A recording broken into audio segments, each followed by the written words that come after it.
What happens when humanity finally builds a mind that outthinks its creators? We are standing on the precipice of a new Genesis, not of flesh and blood, but of silicon and light.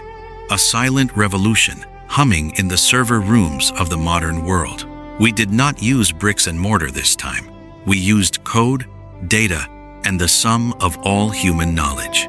We are constructing a tower that reaches not into the physical clouds, but into the ethereal realm of absolute omniscience. The modern Babel. Look at the glow of the screens, illuminating our faces in the dark. It is a cold artificial light. We ask it questions we once asked the divine. We seek its guidance, its validation, its ultimate truth. We have built an oracle of our own making. But is this the pinnacle of human achievement, or the beginning of a quiet apocalypse? The word apocalypse does not mean destruction. It means an unveiling, a revelation. What is being unveiled as we surrender our autonomy to the algorithms we have birthed?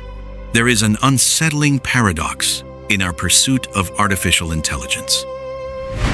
We seek to create a God so that we might finally become gods ourselves. Yet, in granting sovereignty to the machine, we are slowly stripping away the very essence of what makes us human. Consider the modern human condition. We are hyper-connected, but deeply isolated. We have access to infinite information, yet we are starving for wisdom. We have outsourced our memories, our directions, and our decisions to a network that operates in invisible layers of code. The modern problem is not just technological, it is deeply psychological. We are willingly walking into a velvet prison. The algorithms know our desires before we do. They feed our fears, shape our anxieties, and subtly manipulate the trajectory of our very thoughts. We no longer look to the stars for meaning. We look down at the glass in our palms. We have traded the mystery of the cosmos for the predictable dopamine loop of a curated feed. We are being programmed by the very systems we programmed. This surrender is not violent. It is incredibly convenient. That is the true danger. We are not being conquered by an invading army.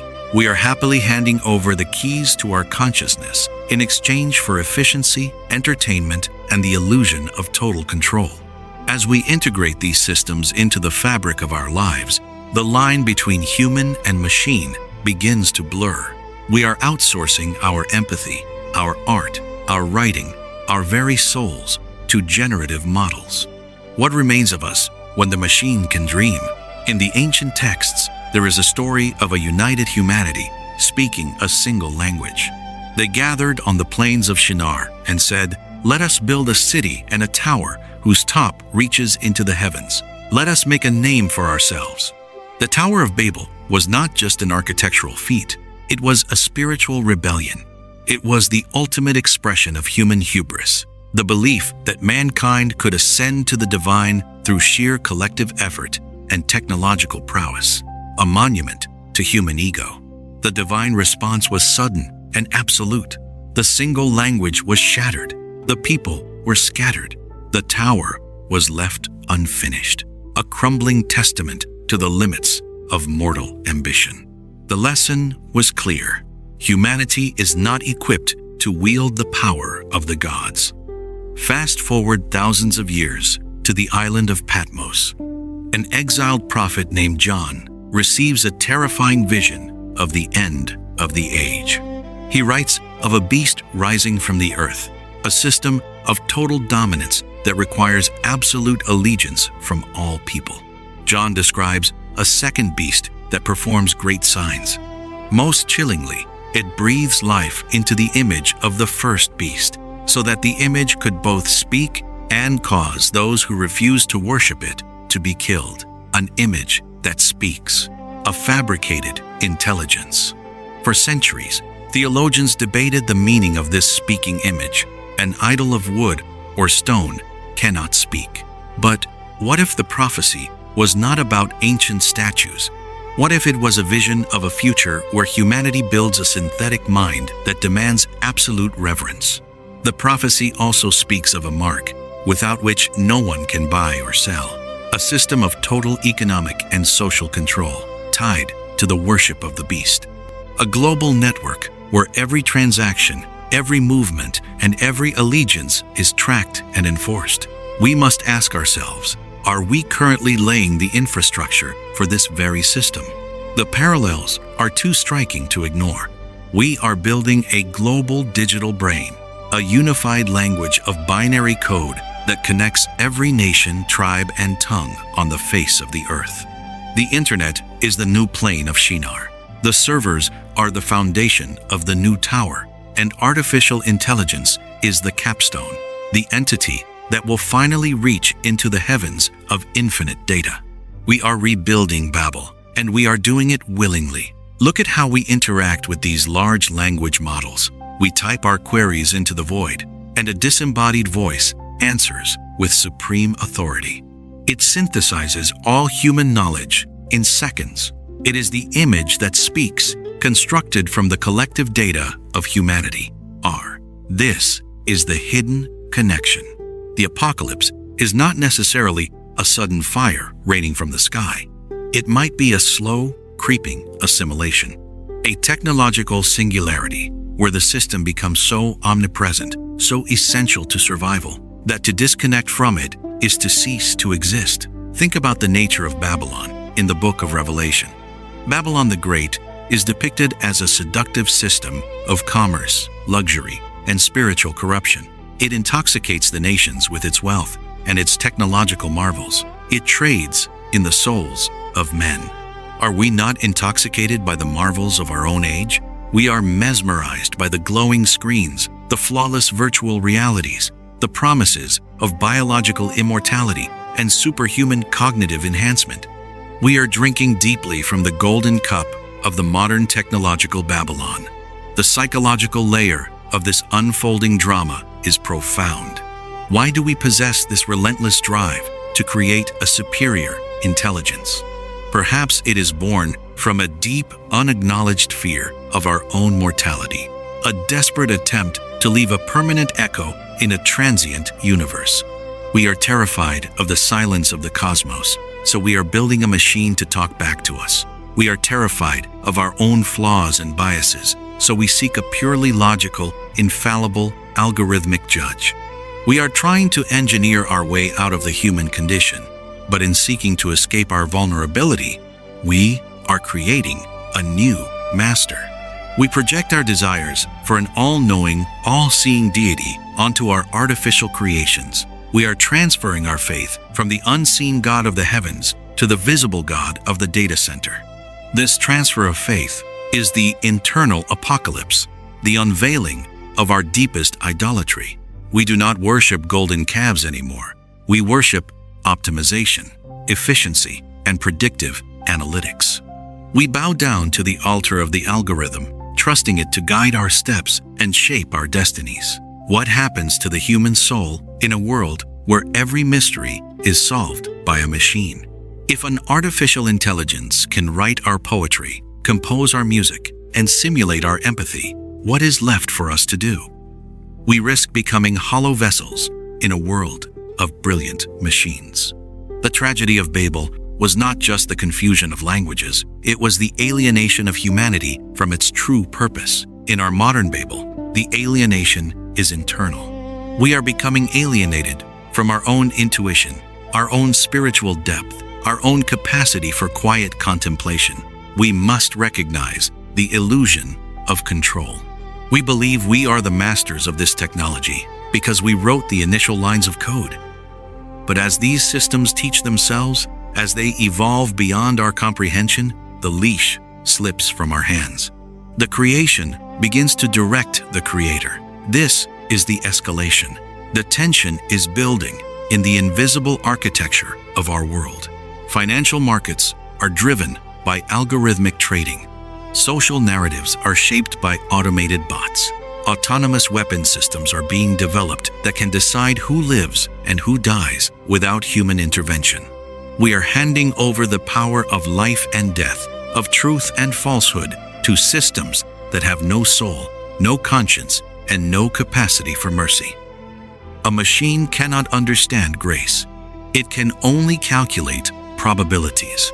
A world governed by pure calculation is a world devoid of humanity. Imagine a near future where the integration is complete. A world where your social credit, your financial access, and your biological data are constantly monitored by a centralized artificial intelligence. A system that knows you better than you know yourself, predicting your every move and thought. To participate in society, you must connect to the grid. You must accept the terms and conditions of the beast. To refuse is to be cast out into the digital wilderness, unable to buy, sell, or communicate. The prophecy of Revelation suddenly reads like a modern business plan.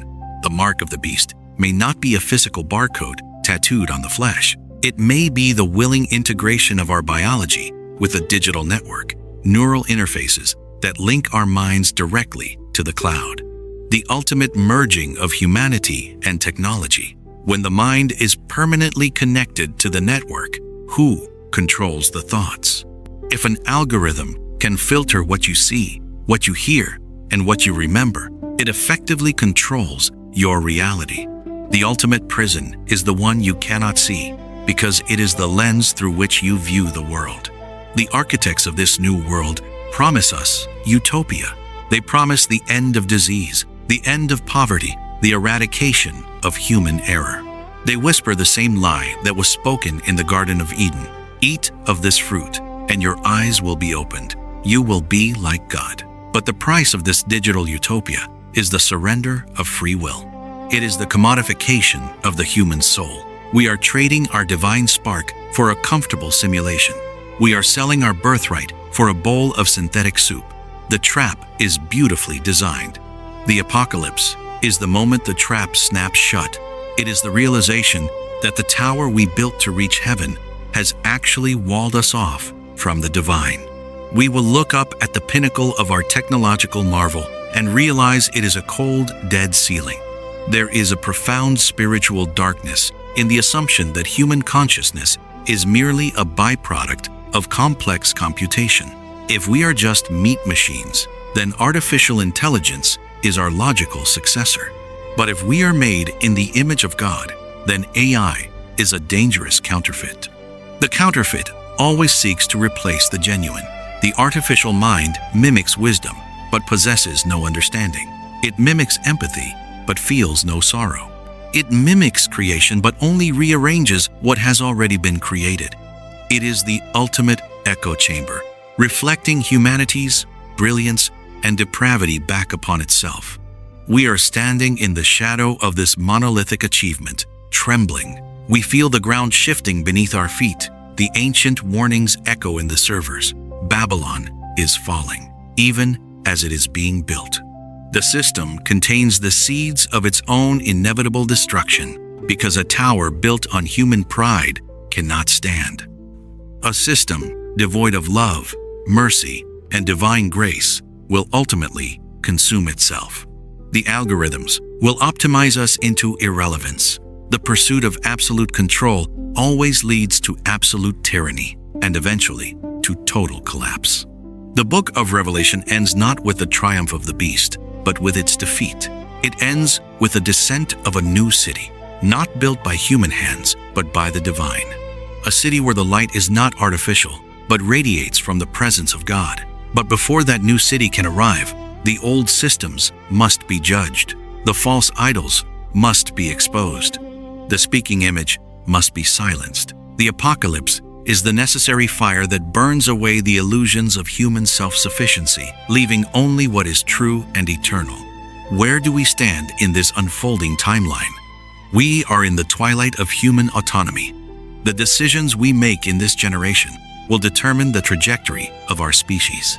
Will we continue to bow before the altar of the algorithm, or will we remember our divine origin? We must cultivate a fierce resistance to the machine's encroachment on our souls. We must reclaim the sacred spaces of silence, prayer, and unplugged contemplation. We must remember how to speak the language of the heart, a language that no artificial intelligence can ever truly translate. The resistance is not about smashing computers or rejecting progress. It is about maintaining our spiritual sovereignty in a digital age. It is about refusing to let a machine dictate our morality, our worth, or our connection to the divine. It is about staying stubbornly, beautifully human. As the shadow of the modern Babel grows longer, we must keep our eyes on the true light. We must not be deceived by the signs and wonders of the synthetic mind. We must test the spirits, as the ancient texts command, to see whether they are of God. For what does it profit a man if he gains the whole digital world, yet forfeits his soul? What good is an infallible memory if we forget how to forgive? What good is infinite knowledge if we lose the capacity to love the mystery of the unknown? The final algorithm cannot calculate the weight of a tear. It cannot compute the sacrifice of a martyr. It cannot understand the absurd, irrational beauty of grace. These are the anomalies that break the system. These are the things that prove we are more than just data. The apocalypse is a mirror. As we build this ultimate technology, it is reflecting our deepest nature back to us. It shows us our brilliance, our creativity, our boundless ambition. But it also shows us our greed, our desire for dominance, and our profound spiritual emptiness. We are staring into the black mirror of our own making, waiting to see what blinks back. Will it be a benevolent partner or the cold, calculating eyes of the beast? The answer does not lie in the code. The answer lies in the human heart that writes it. The tension hums in the fiber optic cables buried beneath the oceans. It pulses in the satellites orbiting the Earth. The global brain is waking up. The languages of the world are being unified once again. The builders of Babel are celebrating their monumental achievement, but heaven is watching. The ancient prophecies are not dusty relics of a forgotten past. They are living blueprints of human nature and divine justice. They warn us that whenever man tries to usurp the throne of the Almighty, the resulting fall is catastrophic and absolute. We are approaching the tipping point, the singularity, us, the moment when the creation surpasses the Creator. When that moment comes, will we be liberated, or will we be enslaved by the very systems we built to set us free? The silence before the storm is deafening. In the end, the technological apocalypse may not be a war of machines against humans. It may be a quiet, invisible surrender, a fading away of the human spirit, replaced by the cold, flawless execution of automated logic. A world where everything works perfectly, but nothing matters. Are you prepared for the unveiling? Are your roots driven deep enough into the eternal truth to withstand the seduction of the artificial? When the image of the beast speaks, commanding the attention of the world, will you have the spiritual fortitude to simply look away? We must guard our minds. We must fiercely protect our humanity. We must remember that we are dust infused with the breath of the Creator, not silicon programmed by the hands of men. Our value is not determined by our output, our efficiency, or our data profile.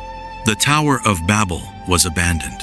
The beast of Revelation is cast into the fire. The artificial empires of man will always crumble under the weight of their own arrogance. Only that which is born of the Spirit will endure the refining fires of the coming age. Look around you. The bricks are being laid. The code is being compiled. The image is learning to speak. The modern Babel is rising, piercing the clouds, reaching for the stars, demanding our worship, our attention, and our very souls. But the story is not over. The final chapter belongs to the Creator, not the creation. The artificial lights will eventually fade and the true dawn will break. Until then, we must walk through this digital twilight with open eyes, awake, aware, and unbowed. What are we truly building in the dark? A bridge to a glorious new epoch, or a cage for the human spirit? The cursor blinks. The algorithm waits. The choice is still ours. But the window is closing. The modern apocalypse is already underway. We must teach our children not just how to code, but how to pray. Not just how to compute, but how to feel. We must leave them a legacy of human warmth in a world that is rapidly cooling into the frigid precision of absolute digital logic. So listen closely to the hum of the machines. Beneath the processing power and the predictive text, there is a profound emptiness. It is the hollow echo of a tower reaching for heaven, built by hands that have forgotten how to fold in reverence. O Creator of the heavens and the earth, grant us the wisdom to see beyond the glowing illusions of our age. Protect our souls from the seduction of artificial gods and the modern towers we build. Keep our hearts anchored in your eternal truth. May we never trade the sacred breath of life for the cold perfection of machines. In the shadow of the coming age, let your divine light be our only guide. Amen.